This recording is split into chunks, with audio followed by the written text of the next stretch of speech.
Kehidupan manusia sangat ditentukan oleh tanah. Hal ini dikarenakan tanah merupakan tempat manusia tinggal dan berpijak. Tanah menjadi tempat tumbuhnya tanaman yang menyediakan 80% bahan makanan untuk manusia. Kesuburan tanah akan sangat berpengaruh pada pertanian kita sebagai sumber penting perekonomian dan alat pembangunan. Belum pernah kita melihat penurunan kualitas tanah seperti saat ini, dan hilangnya tanah yang bisa ditanami mencapai 30 hingga 35 kali jumlah rata-rata dalam sejarah. Pakar tanah Profesor Jan Rickson dari Cranfield University, Inggris menyatakan bahwa hanya 3% dari permukaan planet ini yang cocok untuk produksi yang subur, dan 75 miliar ton tanah subur hilang akibat degradasi lahan setiap tahunnya.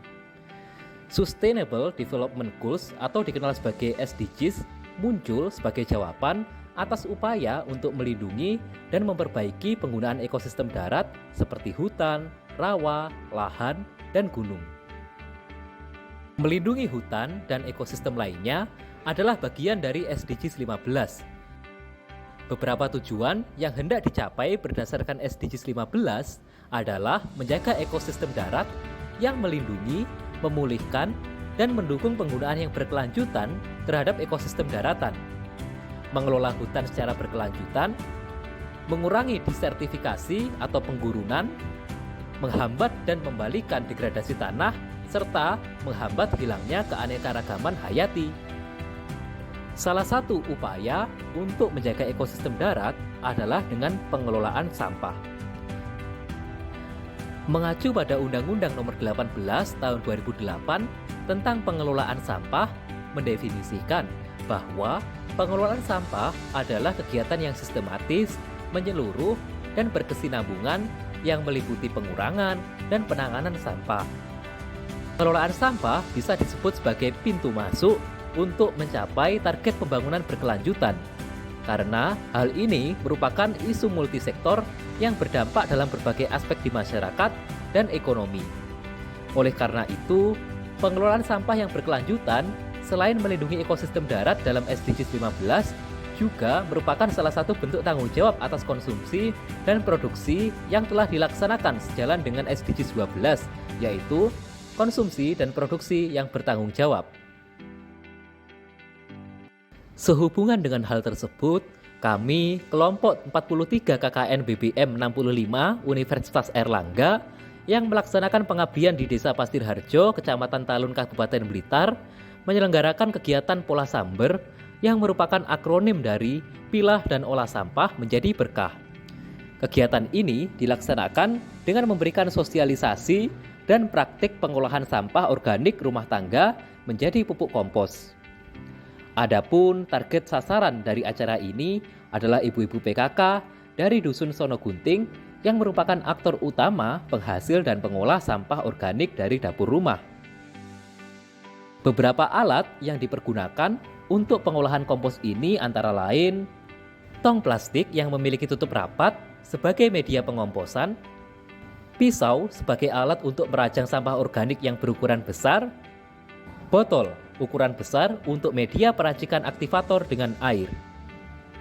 Adapun beberapa bahan yang dibutuhkan antara lain sampah organik berupa potongan buah, potongan sayuran, ampas kopi, kulit telur, potongan rumput dan tanaman, daun kering, kayu, kulit kayu yang dijenjang halus, kertas bekas, tisu, atau koran yang sudah tak terpakai lagi, serbuk gergaji, bumbu dapur kadaluarsa. Namun, ada beberapa jenis sampah organik yang harus dihindari sebagai bahan kompos. Bahan tersebut adalah kulit jeruk, kulit bawang merah, dan kulit bawang putih. Karena bahan tersebut dapat mengusir cacing tanah yang merupakan bagian penting dari tumbuh kembang tanaman. Selanjutnya adalah aktivator kompos EM4, air, dan tanah. Proses pengomposan dimulai dengan merajang terlebih dahulu sampah organik hingga menjadi potongan kecil-kecil supaya memudahkan bakteri dalam aktivator untuk melakukan proses penguraian sampah menjadi kompos. Jangan menambahkan apapun yang mengandung daging, minyak, dan lemak. Tumbuhan yang terkena penyakit, kotoran anjing atau kucing, gulma yang menjadi benih, produk susu, kertas kado metalik, bekas minuman yang dilapisi bahan metal, serta box kardus yang bertekstur greasy seperti box pizza. Hal ini dikarenakan bahan-bahan tersebut membuat kompos berbau sangat tidak sedap dan menarik binatang serta hama. Selanjutnya, cacahan bahan tersebut dicampur dengan tanah untuk mempercepat proses penguraian bahan menjadi tanah. Pencampuran dilakukan secara proporsional dan harus diaduk secara rata. Selanjutnya, proses dilakukan dengan penuangan racikan aktivator dengan air sesuai dengan komposisi yang ada pada petunjuk kemasan EM4. Rasio untuk bahan kompos adalah 1 liter air berbanding dengan 100 ml cairan EM4. Setelah cairan dituangkan ke bahan, maka bahan diaduk secara merata. Untuk 2 tong kompos penuh, idealnya diberikan sekitar 4 liter cairan aktivator. Setelah itu, bahan dimasukkan ke dalam tong kompos untuk selanjutnya ditutup rapat dan diamkan selama beberapa bulan. Idealnya, proses pengomposan berjalan selama 3 bulan. Namun, jika proses pengomposan berlangsung baik dan mudah terurai, pengomposan akan semakin cepat hingga berlangsung hanya 2 bulan. Kompos yang telah berhasil terurai akan menjadi tanah yang gembur dan siap digunakan untuk menjadi pupuk. Sehingga, sampah organik rumah tangga yang berpotensi menjadi sarang penyakit dapat diubah menjadi pupuk kompos yang berkah bagi kesuburan tanah.